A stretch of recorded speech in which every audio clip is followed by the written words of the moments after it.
Yeah, I mean, the Labour Party have talked about Brexit. I think this is what the Conservatives often want to do, is pivot towards Brexit. What we saw yesterday was Boris Johnson being confronted with this picture of a boy lying on the floor in a hospital being treated because there weren't enough beds. What Boris Johnson wanted to do was pivot to Brexit. He didn't want to talk about that picture. And the reason he didn't want to talk about that picture is because he wanted to distance himself from the past 9 years of Conservative government. But he has been around the table when some of those decisions have been made that have meant, massive cuts in our NHS. So 17,000 beds have been lost in our NHS, A&E waiting times an all-time high.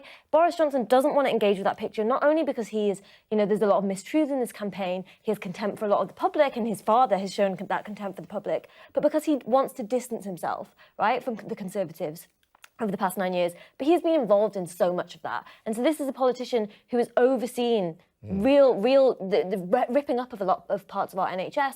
And so I think the public needs to see that. They need to recognise that there's a bigger context of what's happened over the past 9 years.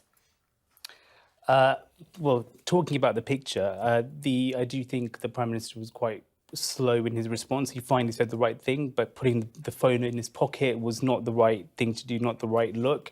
But I would say I think the mother of this child has also said this should not be used as a political football. I think Jeremy Corbyn holding up this picture to a political rally, the Shadow Health Secretary tweeting it, is very much using it as a political football. And I think any politician trying to promise that nothing will ever go wrong in a system as big as the NHS is a very bold and risky thing to do. I mean, Labour have been in government in Wales, and look at the Wales A&E targets, which have not been met for years. So I don't think that this should be used in that context. But it's not. I don't think it's about saying that nothing's ever going to go wrong in the NHS, of course. But I mean, you sort of can't win, can you? I mean, you're Prime Minister, you're shown a picture. I mean, there is bound to be something going wrong in one of the thousands of hospitals in this country at any point. And right, but I think this is not just about the picture, right? It's about his response to it. He wanted to distance himself from what has happened over the past 9 years. And we have to look at the trend. The worst A&E waiting times on record since those records began. But also there's a report in The Guardian today that suggests